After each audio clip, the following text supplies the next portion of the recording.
गाड़ी number 2842 down Chennai से हावड़ा जाने वाली कोरोमंडल एक्सप्रेस थोड़ी ही देर में प्लेटफॉर्म नंबर 5 से रवाना होगी। Train number 2842 down Chennai to Howrah Coromandel express is ready to leave platform number 5. Bus number 2703 Howrah నుండి సికింద్రాబాద్ వెళ్ళే పలక్నామా ఎక్స్ప్రెస్ 4వ నంబర్ ప్లాట్ఫామ్ పై కూర్చున్నది.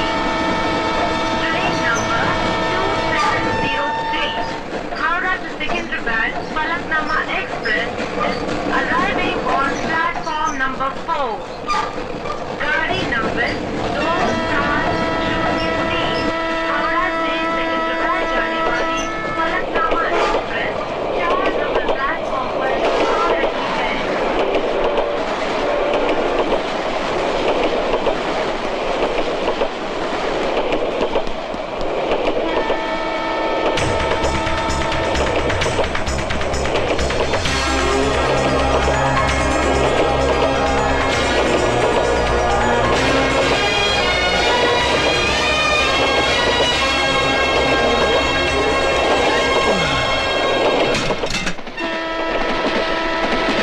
আরে একটু তো পড়ে যেতে আপনার হুঁশ নেই? চলুন ভেতরে চলুন।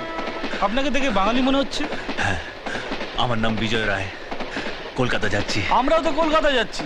আমরা সবাই প্রবাসী বাঙালি, কতগুলো মিউজিক্যাল ট্যুরে ফাংশন করতে কলকাতায় যাচ্ছি। ও আচ্ছা, একদম বোর হবেন না, আমাদের সাথে অনেক ছেলে মেয়ে আছে, আমরাও তো কলকাতায় যাচ্ছি। চলুন চলুন, যেতে যেতে কথা। চলুন চলুন ভেতরে চলুন। ওনার সিটটা দেখিয়ে দে। হ্যাঁ, কবে নম্বর খুঁজছেন? 31। এই তো এটা, বসুন। Thank you.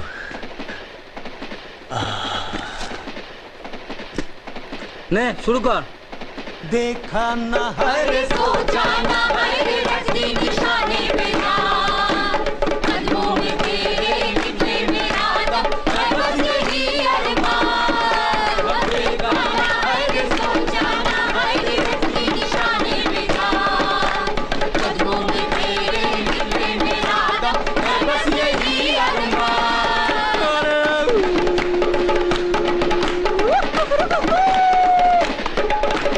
मर जाएंगे मिट जाएंगे काम कोई कर जाएंगे मरते भी चैन ना मिले तो जाएंगे यारो कहाँ। मर जाएंगे काम कोई कर जाएंगे मर के भी चैन ना मिले तो जाएंगे यारो कहाँ।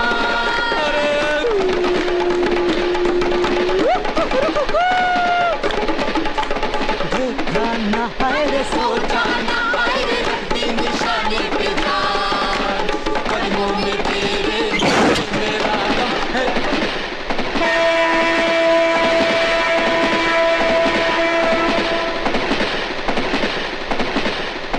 গিটারটা একটু দেবেন?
ও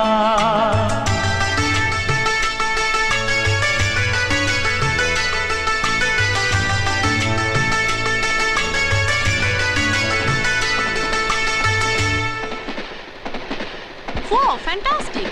আরে কি গলা আপনার? Thank you. Hi, I am Shagnik. Hi. Nice to meet you. আমার নাম কাজল। হ্যালো। আমি Sujoy. Hello. Hi, I am Jeet. Hi, I am hello. আমি হাই। কাকলি। আমি তুহিনা। আচ্ছা। আপনি কি ভাইজাকে কোনো কাজে এসেছিলেন? না। কোনো রিলেটিভের সঙ্গে দেখা করতে এসেছিলেন? তাহলে আপনার নিশ্চয়ই কোনো ব্যবসা আছে, সেই কাজেই এসেছিলেন, তাই না? স্ট্রেঞ্জ। তাহলে কিছু তো একটা কাজে এসেছিলেন। না। তাহলে আপনি কোথা থেকে ফিরছেন?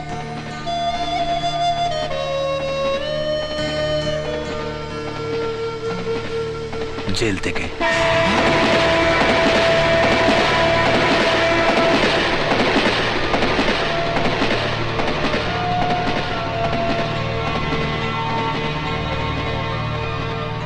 পাঁচ বছর পর জেল কেটে বাড়ি ফিরছি।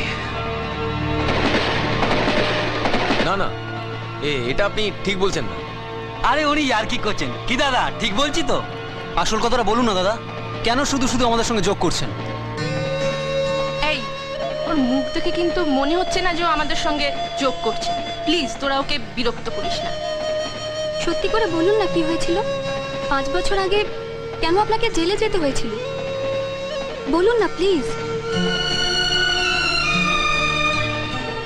5 বছর আগে আমার দু চোখে অনেক স্বপ্ন ছিল। গায়ক হব, নাম করব, সারাটা দেশ আমাকে এক ডাকে চিনবে। সুযোগও এসে গেল। গ্রামের ছেলে আমি, পাড়ার ফাংশনে সেদিন গান গাইতে উঠলাম।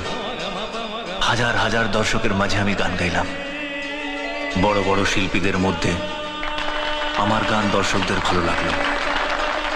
গান শেষ হলে আমার সঙ্গে আলাপ করলেন বিখ্যাত ক্যাসেট কোম্পানির মালিক Trilochan Bose. Fantastic. Thank you. তোমার মধ্যে ট্যালেন্ট আছে, কিন্তু এখানে পড়ে আছো কেন? তুমি কলকাতায় চলো। কলকাতায়? হ্যাঁ, এই নাও আমার কার্ড। তিনি আমাকে কলকাতায় গানের সুযোগ করে দেবার প্রতিশ্রুতি দিলেন। পরের দিন মায়ের আশীর্বাদ মাথায় নিয়ে আমি কলকাতায় রওনা হলাম। আর দেরি করিস না বাবা, কালই তুই কলকাতায় রওনা হয়ে যা। ওখানে গিয়ে গান করে তুই অনেক নাম কর, প্রতিষ্ঠা পা, তারপর তোর কাছে গিয়ে আমি থাকবো। আমার জন্য কোনো চিন্তা করিস না। আমাদের ছোট্ট মহারাজ রয়েছে, ও আমার দেখাশুনো করবে। হ্যাঁ, কি ছোট্ট মহারাজ, আমার দেখাশুনো করবে তো? কেন পারবো না? আমি তোমার জল তুলে দেবো, হ্যাঁ? তোমার বাজার করে দেবো, শোন।